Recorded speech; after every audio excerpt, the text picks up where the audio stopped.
नमस्कार दोस्तों, मैं आपका मित्र आशीष कुमार कोस्टा अपने YouTube channel future zone Jabalpur में आपका स्वागत करता हूं।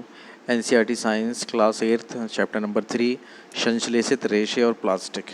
तो इसके पहले की कक्षाओं में हमने क्लास 7th में पढ़ा था कि रेशे जो होते हैं वो प्राकृतिक होते हैं और संश्लेषित भी होते हैं। प्राकृतिक रेशे होते हैं जो जंतुओं से प्राप्त होते हैं और वनस्पतियों से प्राप्त होते हैं, और संश्लेषित रेशे वे होते हैं जो हम खुद बनाते हैं।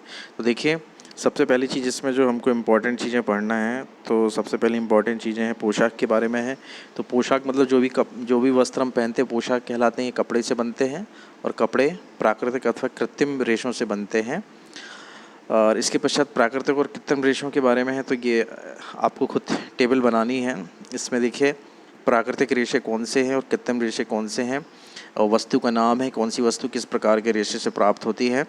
तो ये टेबल आप इस चैप्टर को पढ़ने के बाद खुद से बना सकते हैं। इसके पश्चात कुछ डेफिनेशन है कि रेशा क्या है। तो प्राकृतिक रेशे जैसे कपास, ऊन, रेशम आदि पौधे अथवा जंतु से प्राप्त होते हैं, और संश्लेषित रेशे जैसे जो मनुष्यों के द्वारा बनाए जाते हैं ये संश्लेषित या मानव निर्मित रेशे कहलाते हैं। इसके पश्चात संश्लेषित रेशों के बारे में कि संश्लेषित रेशे क्या होते हैं। तो संश्लेषित रेशा छोटी इकाइयों को छोड़कर बनाई गई श्रृंखला है, और प्रत्येक छोटी इकाई एक रासायनिक पदार्थ होती है, और इस प्रकार अनेक छोटी इकाइयाँ मिलकर बड़ी इकाई बनती है जो कि बहुलक कहलाती है। मतलब छोटी छोटी इकाइयों के बहुलक से प्राकृतिक रेशे बनते हैं, और इसको पॉलीमर कहा जाता है, जो ग्रीक भाषा का शब्द है, जो पॉली और मर से बना हुआ है। पॉली का अर्थ होता है अनेक और मर का अर्थ होता है भाग या इकाई। तो एक पॉलीमर जो होता है वो बहुलक होता है बहुत सी छोटी इकाइयों का। तो इस टाइप के ये जो क्वेश्चन है, जो आपके पीएससी के एग्ज़ाम में मेंस में जो शॉर्ट आंसर जो लिखना होता है 2 नंबर का क्वेश्चन है, उसमें पॉलीमर के बारे में आ सकता है। तो आपको मालूम होना चाहिए कि पॉलीमर ग्रीक भाषा का एक शब्द है जो पॉली और मर से बना हुआ है। पॉली का अर्थ होता है अनेक और मर का अर्थ होता है भाग, मतलब अनेक छोटे छोटे भागों से मिलकर पॉलीमर का निर्माण होता है। इसके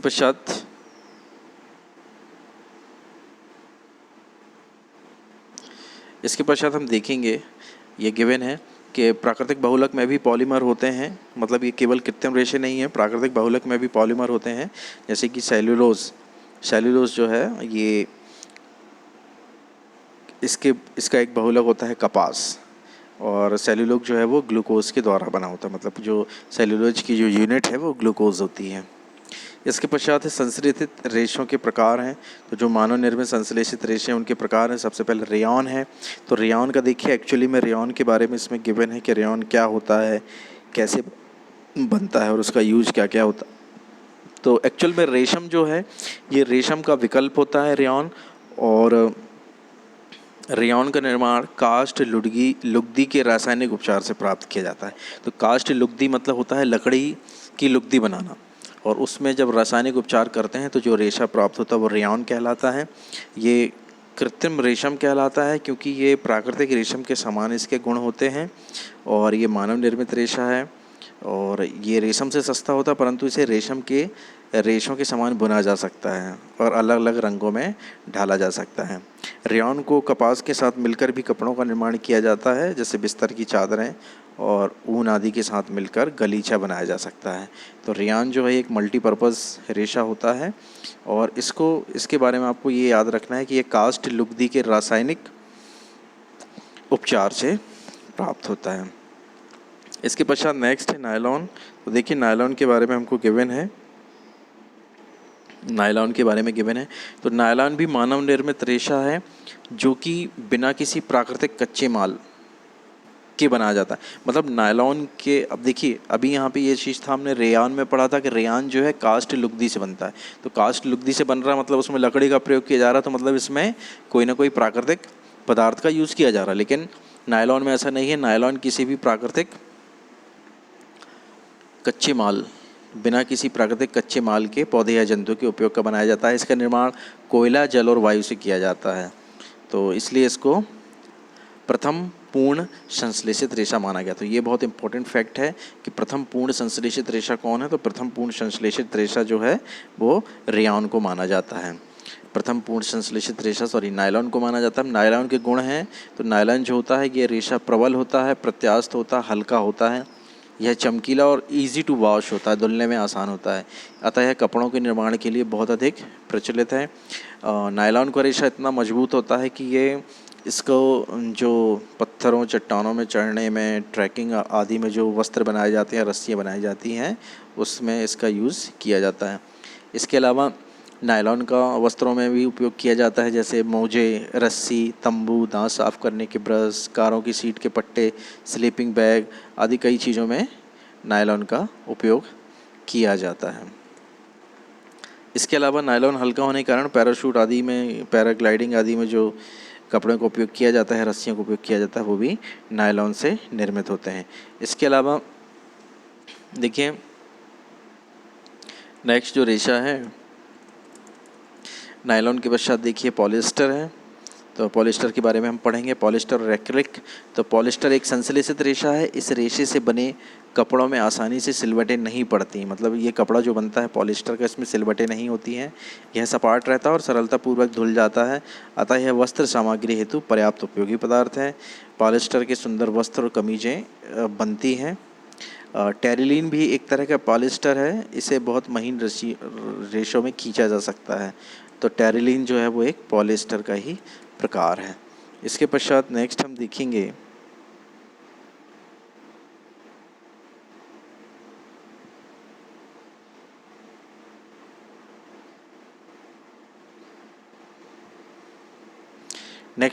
पेटा। तो पेटा क्या है, इसके बारे में हमको पढ़ना है। पेटा मतलब होता है पॉली एथिलीन टरथेलेट। यह बहुत सुपरिचित प्रकार का पॉलिएस्टर है और इसका उपयोग बोतल, बर्तन, फिल्म, तार और बहुत सी उपयोगी पदार्थों के निर्माण में किया जाता है। इसके पश्चात पॉलिएस्टर के बारे में है। तो देखिए पॉलिएस्टर क्या होता है, पॉलीधन एस्टर। ये भी एक बहुत इम्पोर्टेंट आपका पॉइंट हो सकता है एग्ज़ाम के पॉइंट ऑफ व्यू से। पॉलीएस्टर, तो पॉलीधन एस्टर वास्तव में एक रसायन जो एस्टर कहलाता है, ये एस्टर रसायन के बहुलक होते हैं। इसकी इकाइयों की पुनरावृत्ति से पॉलीएस्टर बनता है। एस्टर वे रसायन है जो फलों को उनकी गंध प्रदान करते हैं, मतलब फल जो होते हैं उनमें जो गंध होती है तो उसमें रसायन उपस्थित होता है जिसको पॉलीएस्टर कहते हैं। पॉलीएस्टर के कारण फलों में गंध होती है। पॉलीएस्टर की जो बहुलक होते हैं उससे कपड़े बनाए जाते हैं। ये पॉलीकॉट, पॉलीवूल, टेरिकॉट आदि के नाम से बेचे जाते हैं। ये कपड़े दो प्रकार के रेशों को मिला के बनाए जाते हैं। पॉलीकाट पॉलिएस्टर और कपास से बनता है और पॉलीवूल जो है वो पॉलिएस्टर ऊन से मिलता है। तो देखिए ये बहुत महत्वपूर्ण इसमें फैक्ट आपके पॉलिएस्टर के बारे में गिवन है। तो एग्ज़ाम में ये क्वेश्चन आसानी से आप कर सकते हो। पहले आप पॉलिएस्टर की डेफिनेशन दोगे कि पॉलीधन एस्टर पॉलिएस्टर होता है। एस्टर जो रसायन होता है जिसकी इकाइयों से ये बना होता है का बहुलक होता है। एस्टर रसायन के बारे में आप बता सकते हो कि एस्टर रसायन वे होते हैं जो फलों को उनको गंध प्रदान करते हैं। और पॉलिएस्टर दो प्रकार के हैं मुख्यतः। पॉलीकॉट है तो पॉलिएस्टर धन कपास है, और पॉलीवूल है तो इसमें पॉलिएस्टर और वूल है। तो इसके पश्चात अब यूज़ के बारे में देखें। यूज़ के बारे में दिया गया है कि हम सर्दियों में स्वेटर पहनते हैं, शॉल कंबल का उपयोग करते हैं, और कई ऐसे शॉल या कई मतलब जो गर्म कपड़े रहते हैं उनका जो मटेरियल होता है वो संश्लेषित रेशों से बनता है जो कि एक्रिलिक कहलाते हैं। क्योंकि प्राकृतिक विधियों से प्राप्त जो ऊन है वो काफ़ी महंगा होता है, इसलिए उसका एक विकल्प के रूप में एक्रिलिक का प्रयोग किया जाता है। एक्रिलिक की वस्तुएं सस्ती होती हैं और रंगों में भी उपलब्ध होती हैं, इसलिए इसका प्रयोग अत्यधिक मात्रा में एक्रिलिक का प्रयोग किया जाता है। इसके पश्चात हम देखेंगे संश्लेषित रेशों का जो हानिकारक प्रभाव है। तो संश्लेषित रेशों के हानिकारक प्रभाव के बारे में कुछ विशेष पॉइंट हैं, उनके गुणधर्म है। तो सबसे पहला देखिए संश्लेषित रेशों का जब दहन होता है, जब उनको जलाया जाता है तो क्या होता है उसके बारे में है। संश्लेषित रेशे गर्म करने पर पिघल जाते हैं। यह वास्तव में संश्लेषित रेशों का हानिकारक गुण है। यदि वस्त्रों में आग लग जाए तो यह बहुत आपत्तिजनक हो सकता है। वह कपड़ा पिघल सकता है और शरीर से चिपक सकता है, इसलिए प्रयोगशाला में अथवा रसोई घर में काम करते समय संश्लेषित वस्त्र नहीं पहनने चाहिए। तो जहाँ संश्लेषित वस्त्रों के बहुत उपयोग हैं, वहीं एक हानिकारक पहलू ये है कि ये जलने पर सिकुड़ जाते हैं, चिपक जाते हैं और आसानी से जल जाते हैं, इसलिए इन कपड़ों का प्रयोग कुछ स्थानों पर वर्जित होता है। इसके अलावा एक और पॉइंट यहाँ पे गिवन है कि सभी संश्लेषित रेशे पेट्रोलियम मूल के कच्चे माल से बनते हैं, मतलब पेट्रो रसायन से बनते हैं। तो संश्लेषित रेशे जो हैं ये कहीं ना कहीं पेट्रोलियम से संबंधित होते हैं। अब इसके पश्चात हम देखेंगे संश्लेषित रेशों के गुणधर्म। तो गुणधर्म के बारे में देखिए, गुणधर्म के बारे में हम नेक्स्ट पेज से देखेंगे। गुणधर्म के बारे में देखिए, सबसे पहले है कि संश्लेषित रेशे जो हैं ये प्राकृतिक रेशों की तुलना में कम जल सोखते हैं, इसलिए वो आसानी से धुल भी जाते हैं और आसानी से सूख भी जाते हैं। इसलिए जैसे बरसात के समय में जो कपड़े होते हैं वो सूखने में टाइम लगते हैं, लेकिन अगर वो संश्लेषित रेशों से बने हुए कपड़े हैं तो उसको सूखने में कम टाइम लगेगा। इसके अलावा मूल्यों के बारे में भी है, तो संश्लेषित रेशे के जो कपड़े होते हैं वो प्राकृतिक रेशों से बने कपड़े की तुलना में सस्ते होते हैं। इसके बाद संश्लेषित रेशों का एक प्रकार और है, रेशों से कपड़े नहीं, ये एक दूसरा पदार्थ है। प्लास्टिक के बारे में हमको देखना है। तो प्लास्टिक क्या है, तो प्लास्टिक से हम सभी परिचित हैं। नॉर्मली प्लास्टिक कुछ ऐसी वस्तुएं होती हैं जो हमको क्लियर मालूम रहती है कि प्लास्टिक है, लेकिन कई ऐसी वस्तुएं हमारे दैनिक जीवन में उपयोग में आती है जो प्लास्टिक की होती हैं या प्लास्टिक के ही प्रकार की होती है, लेकिन हम उनको जानते नहीं। तो वो जानना आपके लिए बहुत ज़रूरी है। तो सबसे पहले देखेंगे प्लास्टिक क्या होता है। तो संश्लेषित रेशों की तरह प्लास्टिक भी एक बहुलक है, और प्लास्टिकों में भी जो एक व्यवस्था होती है, संरचनात्मक व्यवस्था, वो रेखीय हो सकती है या फिर क्रॉसबद्ध हो सकती है। तो देखिए रेखीय इस तरीके से है कि एक के साथ एक दाएं से बाएं श्रृंखला बनी हुई है, और क्रॉसबद्ध में देखिए ये दोनों श्रृंखलाएं हैं, मतलब दाएं बाएं और ऊपर नीचे दोनों श्रृंखलाएं हैं। इसके पश्चात प्लास्टिक के बारे में है कि प्लास्टिक को आसानी से सांचे में ढाला जा सकता है, कोई भी आकार दिया सकता है। प्लास्टिक का पुनर्चक्रण हो सकता है, इसे पुनः प्रयुक्त किया जा सकता है, इसे रंगा जा सकता है, पिघलाया जा सकता है और पतली चद्दरों में ढाला जा सकता है, इसकी तारें बनाई जा सकती है। ये प्लास्टिक के बहुत से उपयोग हैं। इसके पश्चात है पॉलीएथीन। तो पॉलीथीन एक प्लास्टिक का उदाहरण है जो हमारे दैनिक जीवन में सबसे अधिक उपयोग में लाया जाता है। हमारे दैनिक जीवन में अगर किसी प्लास्टिक का सबसे ज़्यादा उपयोग है तो वो पॉलीथीन का है। और इसके बाद प्लास्टिक के बारे में कुछ और क्वालिटीज़ हैं कि कुछ प्लास्टिक की वस्तुएं सरलता से मोड़ी जा सकती हैं, कुछ को मोड़ने के लिए बल लगाया जाता है तो वो टूट जाती हैं, और प्लास्टिक की बोतल में अगर गर्म पानी डाला जाता है तो वो प्लास्टिक की बोतल जो है विकृत हो जाती है, मतलब उसका जो शेप है वो चेंज हो जाता है। तो इसके बाद हम इसी गुण के आधार पे ऊष्मा के साथ में प्लास्टिक का क्या बिहेव है, इसके आधार पे हम प्लास्टिक को कुछ भागों में विभाजित कर सकते हैं। जैसे सबसे पहला है थर्मोप्लास्टिक। तो थर्मोप्लास्टिक मतलब यह है प्लास्टिक जो गर्म करने पर आसानी से विकृत हो जाता है और सरलतापूर्वक मुड़ जाता है, थर्मोप्लास्टिक कहलाता है।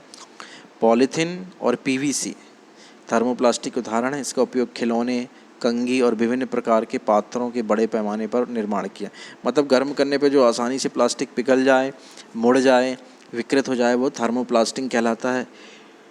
इसके पश्चात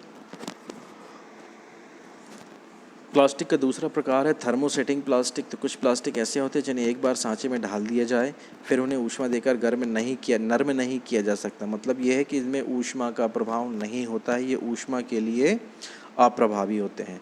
तो ऐसे प्लास्टिक जो है ये थर्मोसेटिंग प्लास्टिक कहलाते हैं। इसके उदाहरण दिए हैं बेकेलाइट और मेलामाइन। अब देखिए ये दोनों डेफिनेशन आपकी बहुत इंपॉर्टेंट है एग्ज़ाम के पॉइंट ऑफ व्यू से कि थर्मोप्लास्टिक क्या है, जो गर्म करें, जो गर्मी किए जाएं और सॉफ्ट हो जाएं, विकृत हो जाएं, तो वो थर्मोप्लास्टिक है। और थर्मोसेटिंग मतलब जो एक बार सेट हो गए तो उसके बाद फिर इस पर ऊष्मा का प्रभाव नहीं पड़ता है। इसके पश्चात देखिए थर्मोसेटिंग प्लास्टिक के दो प्रकार हैं, बेकेलाइट और मेलामाइन। तो इन दोनों की यूज़ भी बहुत महत्वपूर्ण है परीक्षा की दृष्टि से, क्योंकि एग्ज़ाम में आपके सीधा ये क्वेश्चन आ सकता है कि ये बेकेलाइट है कि मेलामाइन है। तो आप इसके यूज़ के आधार पे, क्वालिटी के आधार पे थोड़ा सा आप अज्यूम कर सकते हैं अगर आपको याद नहीं आ रहा है। जैसे बेकेलाइट जो है, तो बेकेलाइट जो है ये ऊष्मा और विद्युत का कुचालक होता है। तो ऐसी जगह पे इसका यूज किया जाएगा जहाँ पे बिजली का उपकरण हो या जहाँ ऊष्मा से हमको बचना हो। तो देखिए बेकेलाइट ऊष्मा विद्युत का कुचालक होता है या बिजली के स्विच, विभिन्न बर्तनों के हैंडल आदि बनाने के काम में लाया जाता है। इसी प्रकार मेलामाइन के बारे में है। मेलामाइन एक बहुउपयोगी पदार्थ है। यह आग का प्रतिरोध होता है, आग का प्रतिरोधक होता है और ऊष्मा को सहन करने की क्षमता अधिक होती है। इसलिए फर्श की टाइल्स, रसोई के बर्तन, कपड़े आदि के लिए इसका उपयोग किया जाता है जो आग का प्रतिरोध करते हैं। मतलब सीधी बात है कि जहाँ केवल आपको ऊष्मा से बचाव है तो वहाँ पे आप किसका यूज कर सकते हैं, मेलामाइन का यूज कर सकते हैं। और जहाँ पे विद्युत से संबंधित यंत्र हैं और जिसमें ऊष्मा से भी आपको बचाव करना है तो वहाँ पे हम बेकेलाइट का प्रयोग कर सकते हैं।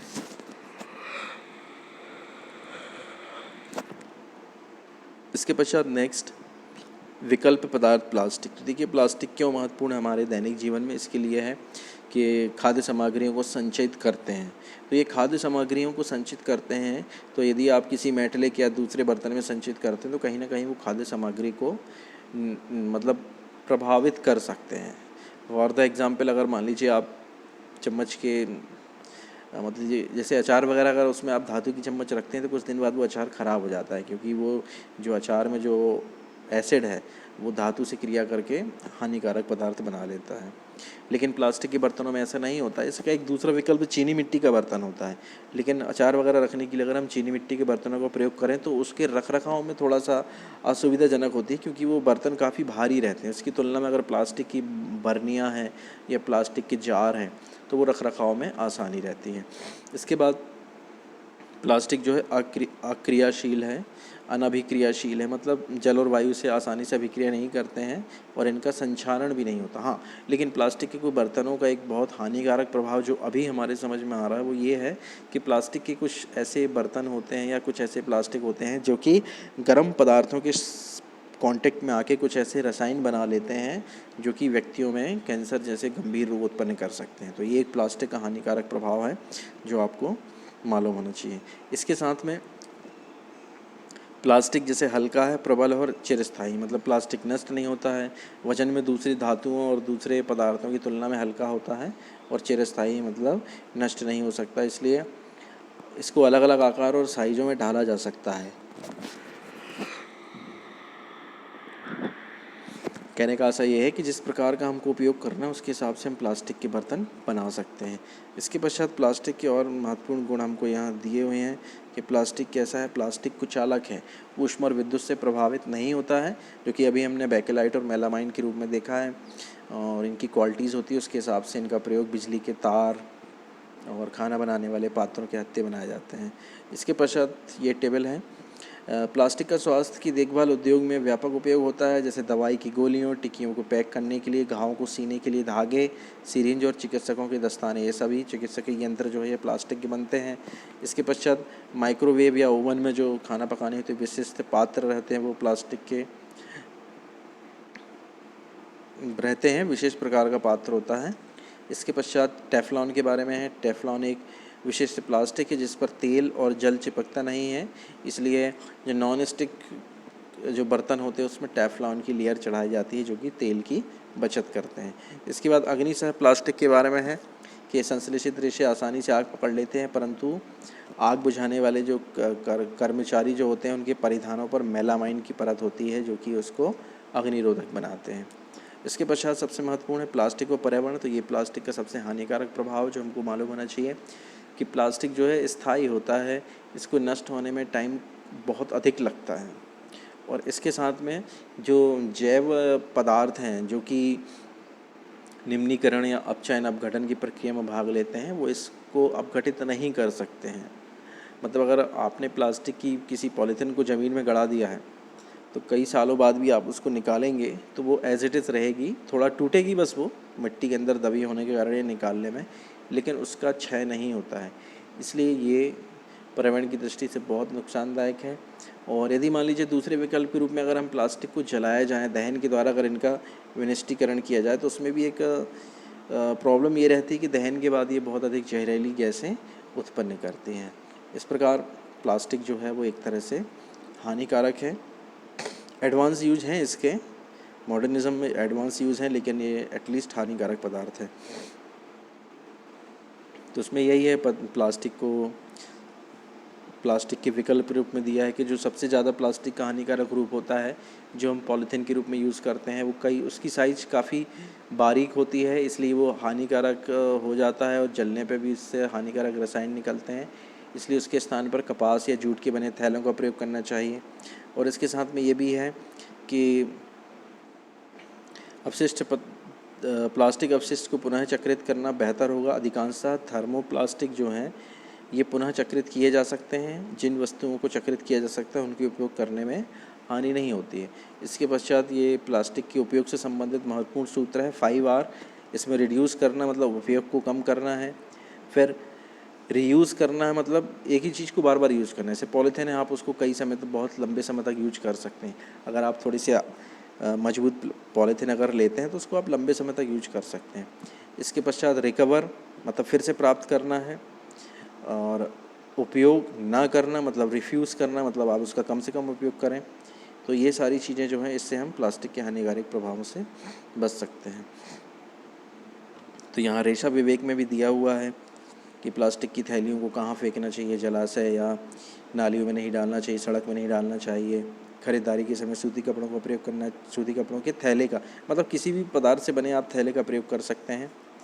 और प्लास्टिक के डिब्बे के स्थान पे खाद्य सामग्रियों के लिए हमको स्टील के डिब्बों का प्रयोग करना चाहिए। तो इस तरीके से इस चैप्टर में इतना ही। अगर आपको चैप्टर अच्छा लगा है और आपके लिए परीक्षा के लिए उपयोगी है तो आप मेरे चैनल को लाइक और सब्सक्राइब कर सकते हैं। बहुत बहुत धन्यवाद।